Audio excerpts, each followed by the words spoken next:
We've had the same intro tape for about 100 years. When I hear that, I mean, if you put that on right now, my heart rate would go up. My muscles would start twitching, you know? I'm so focused, nervous, but excited. When you hit the stage and start playing, and you look them in the eye, dude, it's over, man.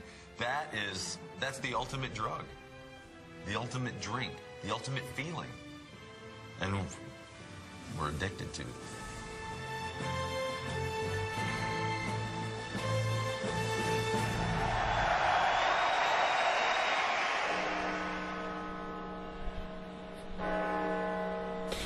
You're listening to URN Radio for Nottingham. It's tonight sees the return of thrash metal legends Metallica.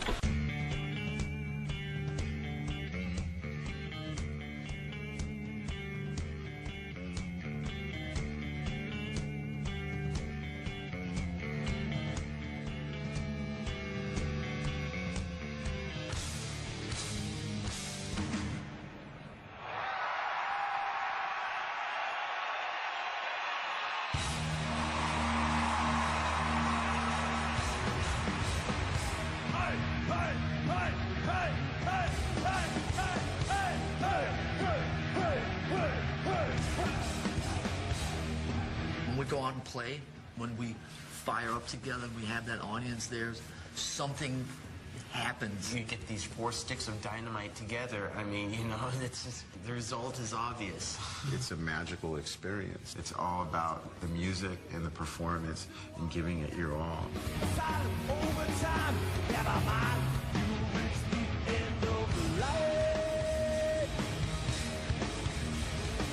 I hear people singing. It's a shared experience. They're chanting, hey, hey, come on. That's where the connection happens. It's not us and them, it's all of us together. And they're going, yeah, we love this song. We feed off the audience feeds off us. I'm like, yeah, I love this song too. So it just goes to like a whole different place. Giant feeding frenzy of metal.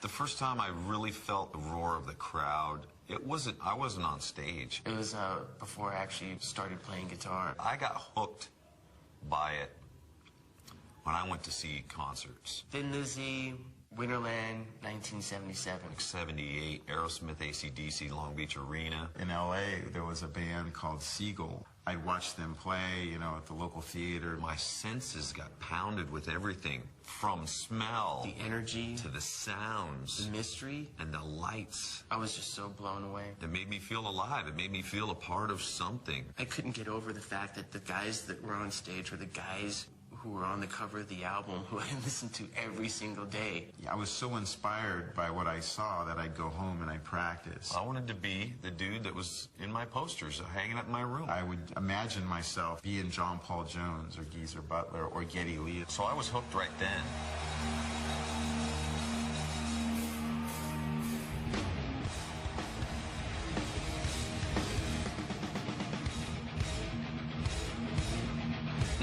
Sunday night, Radio City, Anaheim, California. Our first gig ever. Little rock virgins. I don't know what else to call it. You know, basically called everybody we could to get in there. There was a good 75 to 100 people. It was pretty amazing for a first gig for anybody. That was the most people we had for probably the next 2 years. It slowly dwindled after that. Well, after the first note, it kind of, people started leaving, I think. We go up and we open up with Hit the Lights. Hit the lights! I think the first song, Dave broke a string.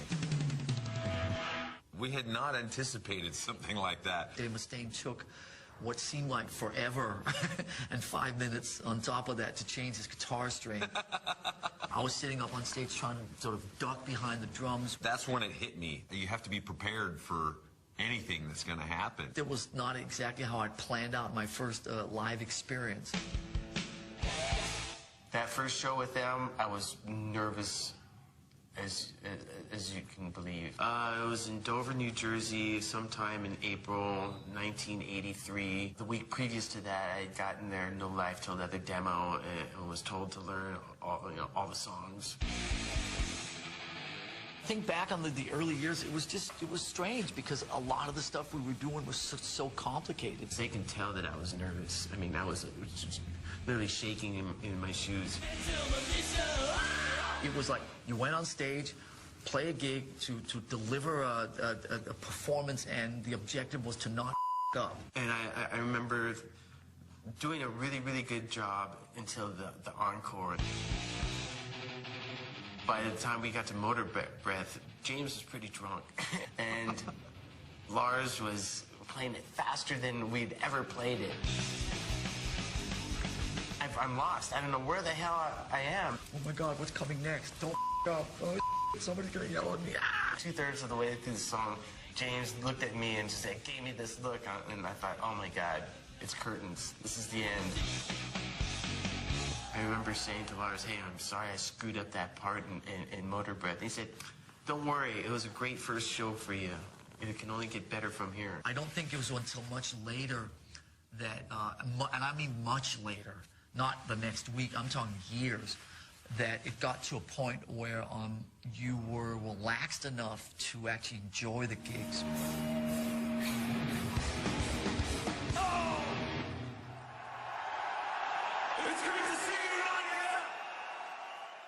What goes really good with the new stuff is old stuff.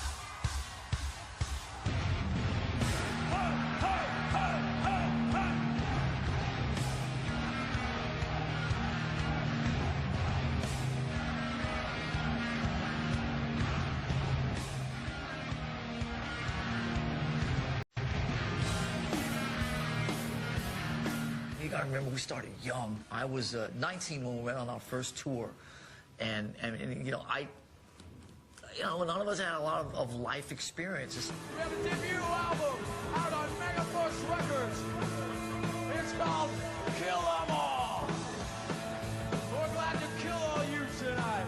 It was a gang of kids out on the road. We would put all our equipment in the U-Haul and sleep in the back of the U-Haul. Sleeping with the U-Haul blankets. Your body would leap up every time you went over like a bump or something. It was just horrendous. Over like 3 or 4 hours, our bodies would just kind of like vibrate to the back, and then we'd all get up and move forward, and then it would just vibrate to the back. It was all about survival. Needless to say, we didn't ever get much sleep. In the very early days, we would all four be in the same hotel room. Half of us would run to claim a bed. I got the bed. And the other half would run into the bathroom. Usually call first shower. I got shower first. Second shower, third shower.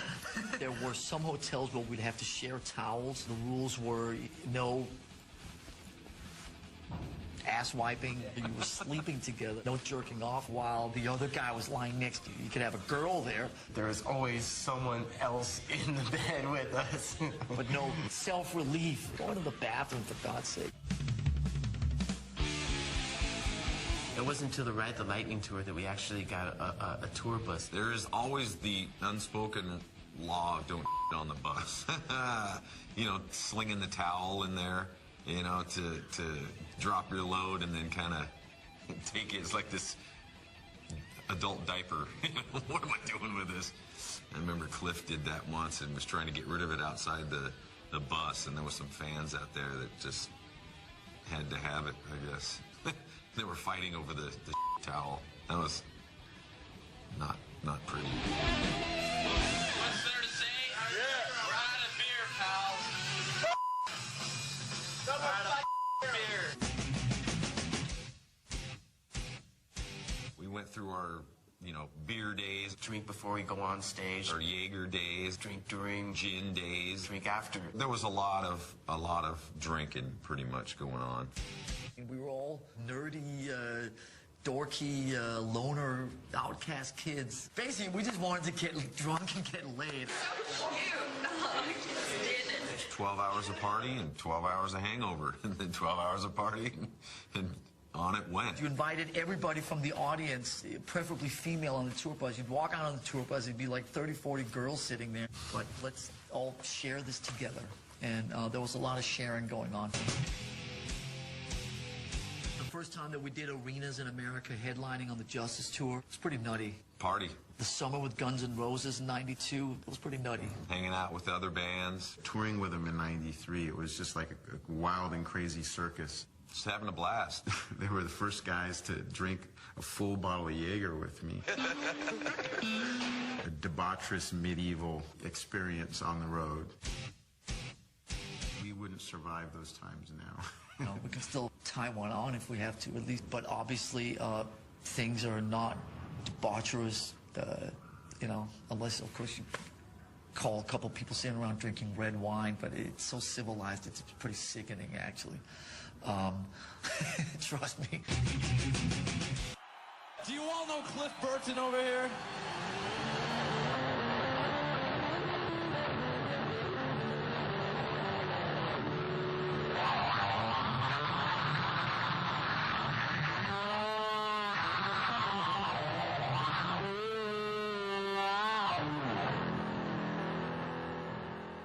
After the bus accident in Sweden, we were so lost. When you're 21, 22 years old, you're just not equipped to deal with those types of situations. We didn't know what to do. It wasn't about whether to continue or not, so much in my recollection as it was to how to continue. I just started drinking harder.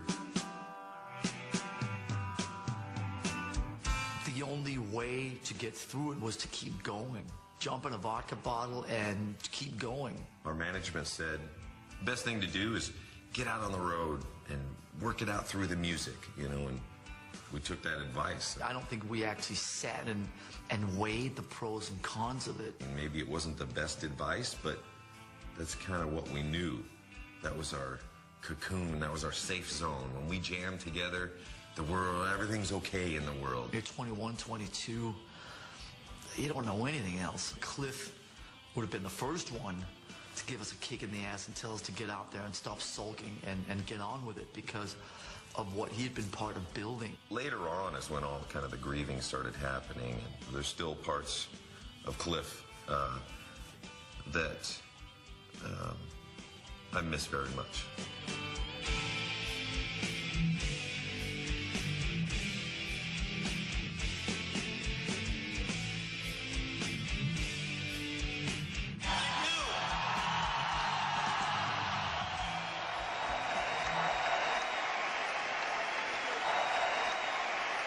The Metallica fans, they just take it to a whole nother level. It's great to see you. Did you miss us?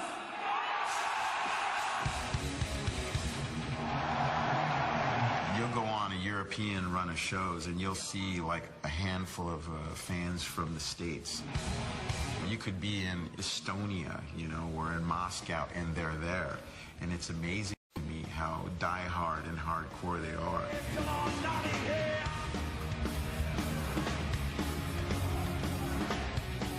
To defeated.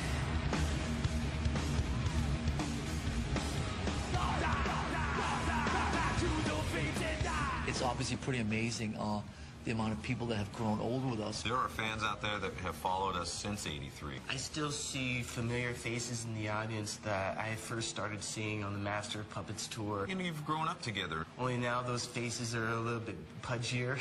It's a good feeling that someone still cares. Have a little bit more gray hair or less gray hair. Just the fact that they're still supporting you. Some of these faces now have little kids in tow. Life moves on with Metallica.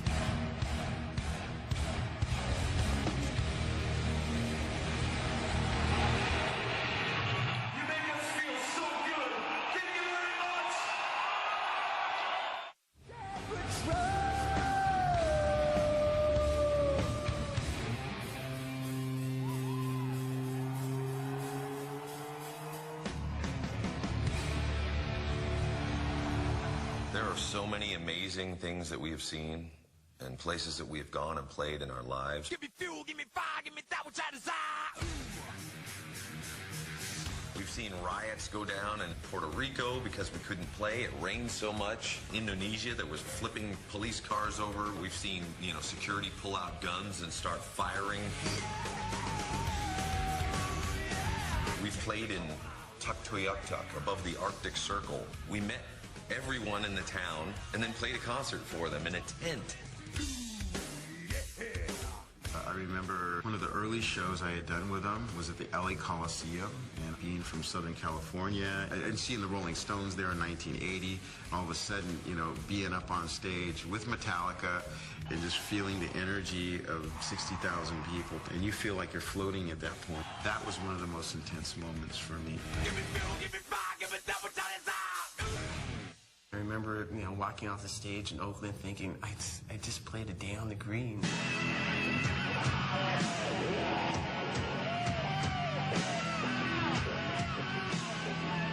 It was less than 5 years ago that I was going to these Day on the Greens, just kind of like, seeing the bands and daydreaming one day I was going to be up there.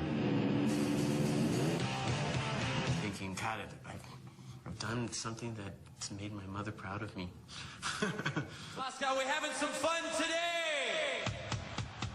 We had an experience in Moscow in 1991. The beginning of the thawing of the Russian, the Soviet Union and that whole thing, and things were changing. We played a gig out on an airfield called Tushino Airfield. As far as the eye could see, there was people. There were helicopters that were flying like over the crowd. Some say 2 million, some say, $250,000. I'm not talking about like little, Channel 4 news copters. I mean, these are big whatever they're called. Russian soldiers have music enter their body and just look at the fans and go, what am I doing here? They take their hat off and throw down their club and turn around and just start rocking out. This was nutty. It was just unlike anything we'd ever done before and anything we've ever done since.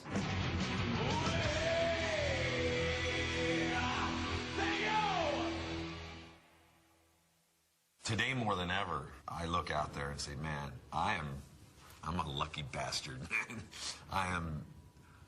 I'm singing in a pretty good band, somewhat known, still going strong, got an album that's doing well. We've been together for 20 some odd years. The fact that we're still out on the road having fun with a positive attitude and getting love back from the audience that inspires us. It's scary how much we can feed off that and keep going. You want more?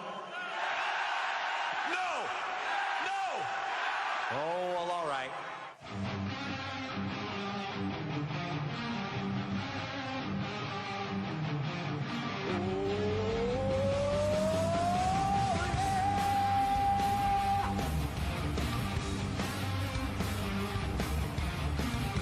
Out of the Metallica concert, I want them to feel content pain. There's no escape, and that's for sure. This is the end, we don't take anymore. I want them to feel completely drained of physical energy, mental energy. Their throat is to the point where they can't talk anymore. Sultan, come on! What do you say, Sultan? I want them to feel like we feel every night, where we've given it our all and more. Oh, yeah? And when someone leaves, I want them to say, you know what? That's the best concert I've ever seen. And good luck topping that one. Did you have fun tonight? So did we. You beautiful man. We thank you very much. Come with us. Hey, hey, hey, hey, hey.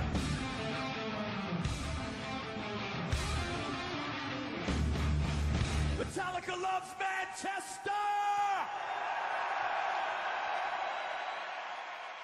What we're doing is so physical that I just don't know if we're going to be able to do it in 20 years. People always, when they talk about longevity, they go right to the Rolling Stones. No disrespect, they're not doing what we're doing. It's that simple. They're not headbanging, they're not playing 100 miles an hour songs. Yeah, our music is a little more intense. I look at Lemmy from Motorhead. He's still up there doing the same thing. I look at someone like Iggy Pop and still out there going crazy. It can be done.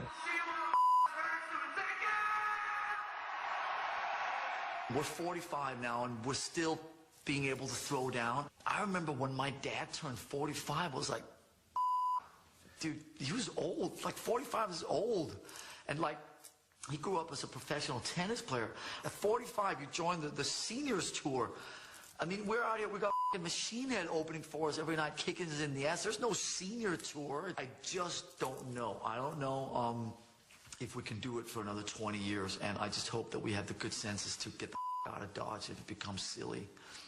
Cool. Thank you all for facilitating this journey. This is such a tremendous honor. Thank you so much for doing this for us. Thank you, Rock and Roll Hall of Fame. Bottom line. Thank you all. For such a wonderful life. Thank you, America. This is frenetic. I feel great. Thank you for my family here, y'all. I wonder if this will put an end to... Hey, aren't you Mick Jagger? New greatest moments and new legends coming soon. The Rock and Roll Hall of Fame induction ceremony live Saturday at 9. Views, get your music on.